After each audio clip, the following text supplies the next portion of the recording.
Family didn't invite me to Christmas because it's no place for losers, my sister said. I calmly agreed and stopped funding her children and husband.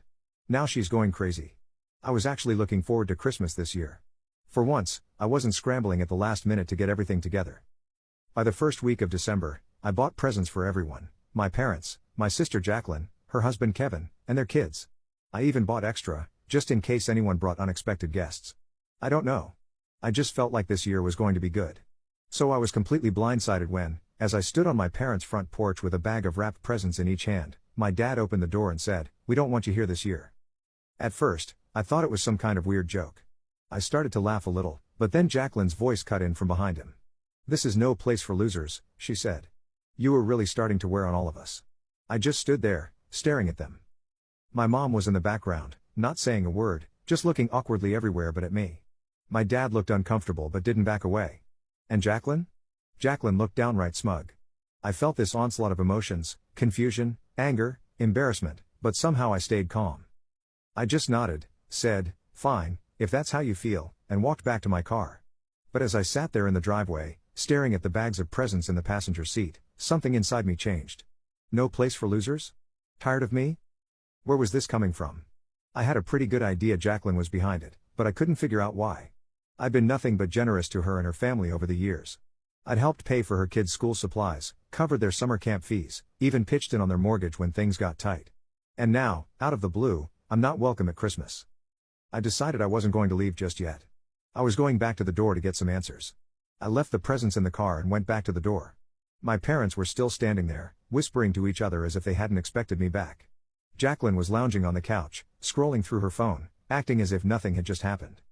I didn't bother to knock. "What's going on?" I asked, stepping inside. "Why am I not welcome at Christmas? What did I do?"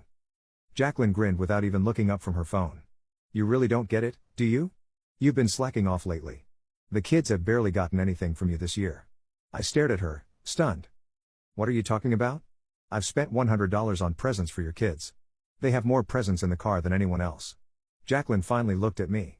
"Last year you did more. This year it's like you don't care. It's embarrassing for us, honestly." I turned to my parents, expecting them to say something.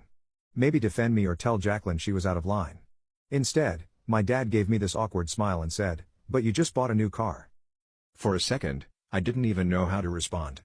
"The car is on credit," I said, keeping my voice steady. "And even if it wasn't, how does buying a car suddenly make me responsible for Jacqueline's kids?" "They're not my responsibility." "You're the one who makes the most money," Jacqueline said, leaning back on the couch as if this was all perfectly reasonable. "We're a family. Families help each other. You've always done that." I looked at Kevin, her husband, who was sitting quietly in the corner. He hadn't said a word, but his face was flushed, and he was staring down at his hands. He looked as if he wanted to disappear. "Is that your reasoning?" I asked. "Because I've been generous in the past, I'm now obligated to do so forever? And if I don't, I'm a loser?" Jacqueline shrugged. "If the shoe fits." That was it for me. I took a step back and shook my head. "You know what? You're right. I don't belong here." I looked at my parents. "Enjoy your Christmas." Then I turned to Jacqueline. "And good luck with those presents. Because this loser is done financing your life." I walked out without waiting for an answer. I drove home in silence, gripping the wheel harder than I needed to. I couldn't wrap my head around it. Was I really the bad guy here? I'd gone above and beyond for my family for years. Always stepping up when things got tough for Jacqueline. Making sure her kids never felt the pinch of her financial struggles. And now, not only was I not welcome at Christmas, I was a loser for not doing enough. When I got home, I sat in the driveway for a while, staring at nothing. The bag of presents was still in the car, and the sight of them made me sick to my stomach. I'd spent weeks picking out just the right things, thinking about what the kids would love, what my parents would appreciate. And for what? To be told I didn't belong? The more I thought about it, the clearer it became. This wasn't just about Christmas or presents. This had been building for years. And I'd been too blind, or maybe too willing, to see it. The truth was, I'd always been the one Jacqueline leaned on. When she and Kevin were first married, they got off to a rocky start financially. She wasn't great at holding down a steady job, and Kevin's part-time work barely covered the basics. I'd stepped in to help, thinking it would just be for a little while. A couple hundred here, a couple hundred there. I helped with rent once when they were facing eviction, then later with daycare when their second child was born. But a little while turned into years. Every time Jacqueline hit a rough patch, the first thing she did was call me. And to be honest, I always said yes. Not because I had to, but because I cared about her children. I didn't want them to go without, and I didn't want to see my sister and her family struggle. Looking back now, I realized that I'd created this dynamic. I made it too easy for Jacqueline to rely on me. And somewhere along the way, it stopped being gratitude and turned into entitlement. And tonight, being shut out of my own family's Christmas because I didn't do enough? That was the breaking point. The next morning, I woke up with a clearer head and made a decision. I was done. No more bailing Jacqueline out. No more endless gifts to make up for her lack of effort. If she wanted her kids to have the things I'd provided, she could figure it out for herself. It wasn't an easy decision. Cutting off my sister didn't just mean cutting off financial support. It meant risking my relationship with her children, and maybe even with my parents. But I couldn't go on being treated like an ATM instead of a sister and a daughter. I didn't reach out to anyone, and they didn't reach out to me. I thought maybe they got the message. But I should have known Jacqueline wouldn't let it go that easily. The silence stretched through New Year's Eve. No phone calls, no texts, nothing. I didn't hear from my parents, Jacqueline, or even Kevin. For the first time in years, I spent the holidays completely alone. It wasn't that I expected them to reach out, but it was a different feeling when midnight came and went and my phone remained silent. I won't lie, part of me thought about calling. But every time I picked up the phone, I remembered Jacqueline's smirk, her words, "No place for losers." I'd been the one holding things together for years, and they had the audacity to treat me like I was disposable?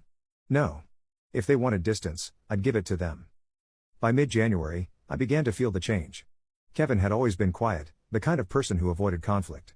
But one night I got a text from him, out of the blue. It was short and to the point. I just wanted to say I'm sorry. I don't agree with what happened. Jacqueline won't hear it from me, but I thought you should know. I sat staring at my phone for a long time, not sure how to respond. On the one hand, it felt good to know that someone in the family saw things for what they were. On the other hand, Kevin had been silent that night, and his apology now felt like too little, too late. I finally replied, "I appreciate it, Kevin. But this isn't something I can just move on from." He didn't push the conversation further, and that was fine with me. Then, in early February, Jacqueline showed up at my house unannounced. I was in the middle of a work meeting when I heard the knock on the door. I wasn't expecting anyone, so I ignored it at first. But the knocking didn't stop. When I finally opened the door, there she was, Jacqueline, looking more disheveled and frustrated than I'd ever seen her. "We need to talk," she said, stepping inside before I could stop her. I crossed my arms. "What's this about?" She got right to the point. "You need to stop acting like this and start helping out again." I laughed, not because it was funny, but because I couldn't believe she meant it. "Helping out? You mean pay for your life?" "I told you, I'm done with that." She glared at me. "You're the one with the money. Do you know how hard it's been for us since you decided to act like this? The kids barely have what they need. Kevin's trying to keep it together, but we can't do it without your help." I couldn't believe what I was hearing. "Are you listening to yourself right now? You're a grown woman, Jacqueline. You have a husband and children. If you need more money, go out and earn it. It's not my job to solve your problems." "You've always helped before," she shot back. "Why are you being so selfish now?" "Selfish?" I repeated. "You want to talk about being selfish? Let's talk about how you lied to our parents about me, turned them against me, and then banned me from Christmas because I didn't spend enough on your kids. And now you're here asking for more? You've got some nerve, Jacqueline." She started to say something else, but I held up a hand to stop her. "We're done here. I'm not giving you another dime, and I don't want to hear from you again until you figure out how to act like an adult." She stood there for a moment, glaring at me, before finally storming out. After Jacqueline stormed out, I thought that would be the end of it for a while. She'd sulk, maybe complain to my parents, but eventually she'd figure out I wasn't going to back down. I was wrong. 2 days later, I got a call from a number I didn't recognize. Normally, I wouldn't have answered, but something told me to pick up. "Hello, is this Michelle?" a woman's voice asked. "Yeah. Who's this?" "This is Marcia Dawson. I'm a lawyer. I represent a client who has recently expressed concern about certain financial matters involving your family. Do you have a moment to discuss them?" I froze. "A lawyer? What financial matters?" "I can't go into detail over the phone," she said, her tone overly polite. "But it involves financial contributions you've made to your sister, Jacqueline, and her family. Specifically, your use of those contributions. Would you be willing to come to my office for a discussion?" I didn't know what to say. My mind was racing with possibilities, none of them good. Had Jacqueline taken out a loan in my name? Was she using my information for something shady? Or was this a desperate attempt to guilt me into giving her money again? "Who's your client?" I finally asked. There was a brief pause. "I'm afraid I can't disclose that right now. But I assure you, this is not a lawsuit against you. It's more an investigation." Against my better judgment, I agreed to a meeting. Curiosity got the better of me, and I couldn't shake the feeling that there was more to this than just Jacqueline being herself. When I walked into Marcia Dawson's office the next day, I wasn't sure what to expect. But as soon as I sat down, she dropped a bombshell. "The client I'm representing is Kevin," she said, pushing a folder across the desk toward me. I blinked, taken completely by surprise. "Kevin? Why would he need a lawyer?" Marcia folded her hands and watched me closely. "He thinks Jacqueline's been using the money you've given her over the years inappropriately. He has reason to believe she's been hiding money from him and from you." My stomach turned. "Hiding money? What do you mean?" She opened the folder, revealing copies of bank statements, receipts, and what looked like screenshots of text messages. "He suspects that Jacqueline has been taking your financial contributions and funneling them into a separate account. Based on what he found, she may have been using the money for gambling and other personal expenses instead of supporting her family." I stared at the documents in disbelief. "You're saying all those times I helped her with bills, with her kids' school stuff, that money never went to them?" Marcia nodded solemnly. "It seems that way. Kevin discovered this recently and came to me because he didn't know what to do. He didn't want to involve you at first, but given the circumstances, he thought you should know." I couldn't believe what I was hearing. Jacqueline had been playing me all along, taking money I thought was going to help her family and blowing it on who knows what. I didn't know whether to feel angry, betrayed, or just plain stupid for not seeing it sooner. "Does Kevin have proof?" I asked, my voice tense. Marcia nodded and pushed the folder closer to me. "Take a look for yourself." I leafed through the documents. There were transfers from my account to Jacqueline's, matching the times I'd helped her with emergencies. Then there were withdrawals from her account, large sums going to a separate account in her name. I saw transactions from that account, online gambling sites, expensive restaurants, and even a few hotel stays. "The secret account, the gambling, the money you've been wasting while I've been breaking my back trying to help you. You're a joke, Jacqueline." She started to shout, but I didn't let her finish. "Here's the thing," I said, cutting her off. "You have used me for the last time. I'm done helping you. I'm done covering for you. If Kevin leaves you, that's on you. And if you try to drag me into this mess again, I'll make sure everyone knows exactly what you've been up to." I hung up before she could answer. My hands were shaking, but it felt good to finally say what I'd been holding in for years. The fallout didn't last long. The next day, Kevin called me. "Did Jacqueline call you?" he asked, his voice careful. "Yes," I said. "She wasn't happy." "Did something happen?" He hesitated before saying, "I confronted her about the gambling and the hidden account. She admitted some of it, but she's still trying to make it sound like it's no big deal." "Are you okay?" I asked. "I'm fine," he said, though he didn't sound it. "But I'm tired of making excuses for her.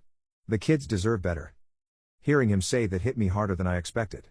I knew things were bad between them, but this felt like the beginning of the end. "Whatever you decide to do, you have my support," I said. "Thank you," he replied quietly. "And I'm sorry for everything. You didn't deserve the way we treated you at Christmas. I should have said something sooner." We talked for a while, and when we hung up, I felt a strange sense of closure. Jacqueline had burned every bridge with me, but Kevin and the kids, they weren't my enemies. And if he was brave enough to stand up to her, I wouldn't hold a grudge. Still, I couldn't shake the feeling that Jacqueline wasn't done making trouble. A few weeks later, I received a text message from Kevin.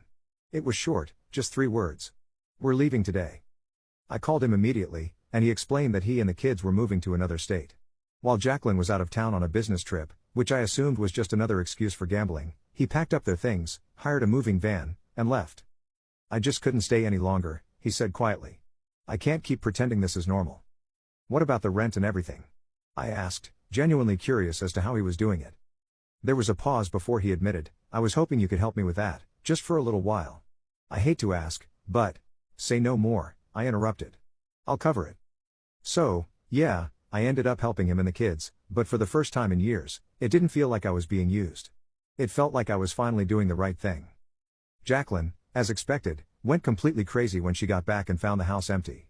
She called me, ranting and raving about how I'd turned Kevin against her and ruined her life. I let her vent for a while before saying, "Maybe if you spent less time gambling and more time being a wife and mother, this wouldn't have happened. But, hey, good luck with that." Then I hung up. Kevin is doing well now. He's found a steady job, the kids are settling into their new school, and he's finally starting to feel like he's back in control of his life.